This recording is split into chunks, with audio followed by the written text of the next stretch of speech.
Magandang hapon sa inyong lahat. Ito po si Herbert Curia, author host ng Talakayan Herbert TV. Yan. Muli magandang hapon sa inyong lahat at ang ating tatalakayin sa linggong ito o sa hapong ito ay hinggil doon sa flood budget ng ating bansa. Ngayon ay sinusulong ng ating Pangulong Marcos na ito ay pangunahin na mga isagawa mga proyekto dahil sa mga nangyayaring mga pagbaha dulot ng mga sakuna o ng bagyo ito mga nakaraang linggo o araw kagaya nitong Egay at saka nitong Falcon na marami doon sa northern sa Bulacan, sa Cagayan at iba't ibang parte ng bansa dito sa bagyong ito na nakaraan na super typhoon. So ngayon ay kino-question ng ating senador itong itong budget ng itong budget na flood control management na uh, mat, according to Senator Villanueva pinatataas pa pero parang sa tingin niya wala naman ako kompleto. Alin ba yung nagagawa ng flood control project sa ating bansa? So kanya nais na malini malaman yan, mapag-usapan ano ba yung nagawa na o nakumpletong proyekto ng flood control para doon sa mga budget na nailalagak kagaya daw nito nasa ilang bilyon din yung flood control budget sa buong bansa. So so so ito ay talakayin ng mahalagang talakayin ito ng ating mga mga Pilipino, mga iba't ibang sektor, lalo na siyempre yung mga eskwelahan, upang malini kung ngayon nga ba na ano ba itong nagagawa ng ating pamahalaan dito sa mga budget na ito tungkol doon sa mga flood control na yan. So, yun ding ating Pangulo ay kanyang linitingnan yan. Sa ngayon, nais niya na ito ay pagtuunan nga dahil nga doon sa nangyaring mga epekto ng sakuna. So ngayon, pinatataasan niya dahil ito yung priority project niya ngayon darating na panahon, na taon. So ngayon, rin tingnan mabuti. Saan napunta yung kanyang ipinondo ngayon na inilagak para dito sa kung saang departamento para ayusin yung sa unang taon niya yung para sa flood control at yung mga nakaraan pa. So ngayon dapat kanan yun dito sa kanyang priority na nais niyang magawa ng ating pamahalaan ngayon para diyan sa flood control na yan. Para hindi nasasayang yung sinasabi nga natin na pondo na gusto niya ma-develop pero pagdating doon sa mga area halimbawa sa doon sa lugar na yon, bayan na yon o halimbawa sa isang departamento mukhang din ito yung pinaglalagay na lang mga ilang simento na siguro na ilagay pero bilyon-bilyon yung proyekto. So ngayon ay nais pang pag-ibayuhin ng ating Pangulo ngayon yan dahil nga kagaya sa Bulacan may proyekto ngayon doon. So ngayon paano susuportahan ng bilyong pondo na yan yung mga proyekto ng nasa Bulacan at iba't ibang parte ng ating bansa para magkaroon tayo ng strong protecting flooding o do sa mga sakuna na nagko-cause ng flood or heavy rainfall na magko-cause ng flood. So at dapat yung mga yan ay mayroong mahusay na nakukumpleto. So kung ano yung mga proyekto ng bawat mga pamahalaan tungkol dyan. So dapat limingin ni ating Pangulo Marcos yan. Makita niya yung mga halimbawa sa DPWH sa iba't ibang mga opisina, mga lokal na pamahalaan na sinuportahan nung nakaraang bilyong pondo, yung alam mo pondo ngayon para diyan. So tingnan niya mabuti kung alin yung nakompleto o hindi para mabatigos, para kanya makastigo kung ito ay ginugol dun sa talagang paggugugulan. Maski doon sa king solution. Tingnan niya mabuti ron kung nagugugol nga doon sa pagprotekta ng lipunan Pilipino, ang bawat mga lugar doon sa mga tinatamaan ng mga mabibigat na mga sinauna, bahain, mga nalalandslide, yung mga ganyan. So dapat meron silang mahusay ng mga proyekto doon na tinutulungan ng bilyong pondo na yan. Aside from may sariling pondo pa yung mga bawat mga napamahalaan, halimbawa syudad, or i-divert nila halimbawa yung iba para dyan sa kanila o pinupundohan nila yan from doon sa kanilang local fund or kanilang kita, halimbawa ipinupundo ng gobyerno rin sa kanila. So nga meron iba pang may iba pa na syempre yung ating pamahalaan na proyekto para nga dyan. So dapat ay ito ay mapag-usapan at matingnan mabuti yung completion niya. So tingnan natin yung ni Senator Villanueva. Pero ang sa atin dito ay yung ating talagang flood control o yung ating protection laban doon sa dulot ng mga sakuna kagaya ng flood, kagaya ng mga landslide. So dapat ay mayroong mahusay na programa ang ating pamahalaan nationwide for every municipality, cities na lalong-lalo na apektuhan ng mga sakuna. O dapat meron silang strong protection. Halimbawa, dike. Yan. Bawat mga lugar na naapektuhan kahit sa napakarami ng mga lugar diyan bahain. So may mga kailangan sila mga dike kukumpletuhin. So nangangailangan sila ng milyong halaga para makumpleto 'yon. Doon sa Bulacan, sa Pampanga o iba't ibang lugar pa. So yan, at saka hanggang doon sa mas northern pa. So sana yan ay matingnan mabuti natin pa. Malini ni Pangulong Marcos. Yan ay yung priority na yan.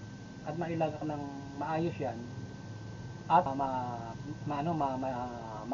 magastos yan doon sa talagang proyekto na mayroon makasisiguro na ito ay poprotekta talaga at may matatapos. So may mapakita sa taong bayan. Sana kanyang mabantayan niya within the year or patuloy pa ng pupuntahan para magdugtungan pa for his term para yung mga for the long term yung ating climate change commission at yung mga ganyan mga flooding management makumpleto niya. Kagaya ng ginawa nung kanyang ni dating former Marcos Senior yung sa floodway sa Kainta, floodway sa Pasig, yung sa Manggahan. So magandang bagay yun kasi kahit nung una tinitingnan binabati ko siya yun naman ay parang ang inakompleto ron yata, pero mahalagang bagay yun yung floodway na yun dahil nga sa binabaha yung lugar na yun. Kung wala yun, kagaya nung mga nakaraan pa, lubog yung ang Kainta doon, tsaka yung parang Pasig yung gahan yung mga banda ron, Marikina.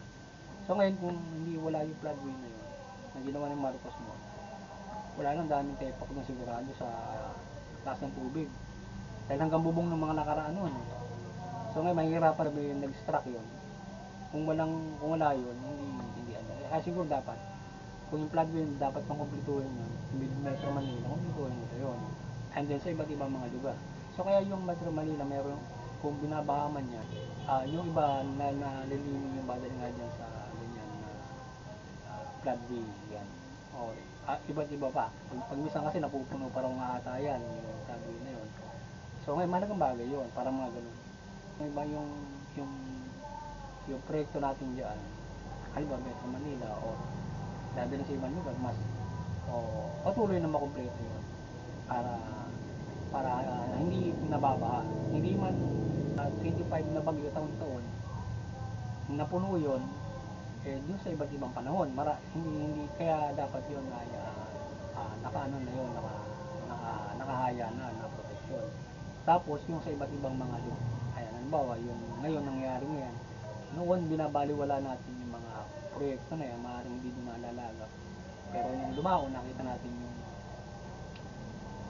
nakapinsala sa kanila ng flood. Yun ang problema. Hindi nila yung mga dike road o yung mga dapat gawin. So napakatagal ng panahon, mayroong proyekto na sinasabi na mayroong ganyang may maganyang pondo dito sa ibang mga nakalipas na administration, pero wala silang nasisimulan yata o nakukumpleto para maprotektahan yung tao. At least kahit pa paano, yung tao kapag tumama yung bagyo, para ka may shield, di ba?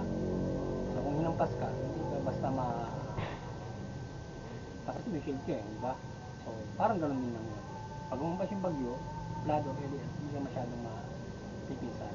So ganun lang kasimple yun, pero dapat ganun talaga na mapaigting yun. At tingnan mabuti ng kung ano lang, kung masasabi lang na halimbawa in command ng Pangulo, sige, kayo rin natin yan, project i-distribute. Pero hindi naman ginagawa ng mga tao niya ng department. Dapat tingnan niya rin mabuti para sa kanya yung mga priority project niya. Kapag hinahanapan niya, tako ayan, with picture. Pwede pa bisitahin niya. Ayan, diba? Talaga yung completion para yung kanyang development ay nakikita, di ba? Makikita natin yung kanyang sinasabing ganun. Kasi ang tingin mo na nagde-develop ka, nagbibigay ka ng bono, napapakigiraw ka para tingnan mo yung mga gusto mong mangyari, pero wala naman pala nangyayari. Nauwi lang sa korupsyon ng mga tauhan niya, di ba? Mga ganun mga bagay. So kaya alimin niya mabuti para makita niya yung resulta. So yun, at yan ay pag-usapan ng Lipunang Pilipino, bantayan ng Lipunang Pilipino, yung mga ganon, kagaya niya sa Bagyo. Dapat nakikita natin na tayo ay dapat maging sustainable o parang tayo resilient sa ganyan. Kasi nga, siyempre tayo ay pinabagyo, dapat resilient para kapag nagbagyo, may strong protection ka.